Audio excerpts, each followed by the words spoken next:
এখানে কোরবানির গরুর গোশ আছে, এতটুকু আজকে রান্না করব। মাংসটা সুন্দর করে কেটে ধুয়ে নিয়েছি। এখন হলুদ আর মরিচের গুঁড়া দিব পরিমাণ মতো, আদা রসুন পেস্ট, এরপরে দিব বিভিন্ন মশলা, এলাচ, দারচিনি, লবঙ্গ, দিব কাঁচামরিচ, পেঁয়াজ কুচি, পরিমাণ মতো লবণ,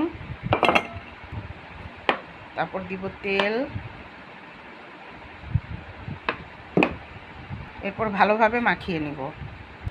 ভালোভাবে মাখিয়ে নিয়েছি, এখন চুলায় বসিয়ে দিব।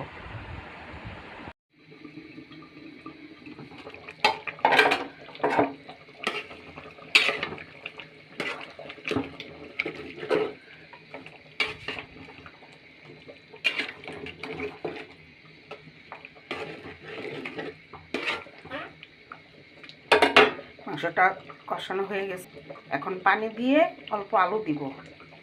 বাচ্চা আলু পছন্দ করে, তাই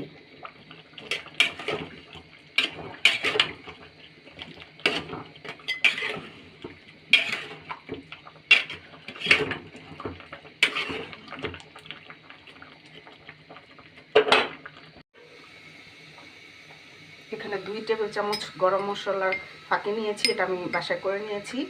মাংসটা হয়ে গেছে, এখন গরম মশলা ছড়িয়ে দিয়ে নামিয়ে নিব। ভালো করে নেড়ে দিব। মাংসটা হয়ে গেছে।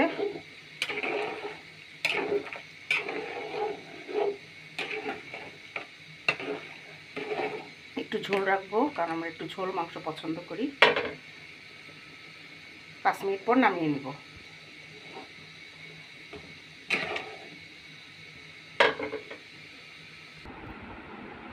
রান্না হয়ে গেছে আলহামদুলিল্লাহ। খেতে আসছি। ভাত, সাদা ভাতের সাথে গরু মাংস অবশ্য সব কিছুর সাথেই মজা হয়, এটার হার নেই। বাচ্চা আলু পছন্দ করে, আমিও তো আলু পছন্দ করি। কে কে আলু পছন্দ করেন আপনারা ফোন করে অবশ্যই জানাবেন। বিসমিল্লাহ। গরম অনেক, মাশাআল্লাহ অনেক মজা হয়েছে। কোরবানির মাংস এমনও সবসময় খুব মজা হয়। আমি আপনাদের খাওয়াইতে পারলে বুঝতে পারতেন যে আসলে আমি সত্যি বলছি, অনেক মজা হয়েছে। খুব অল্প উপকরণ দিয়ে রান্না করেছি, তারপরে খুব মজা হয়েছে।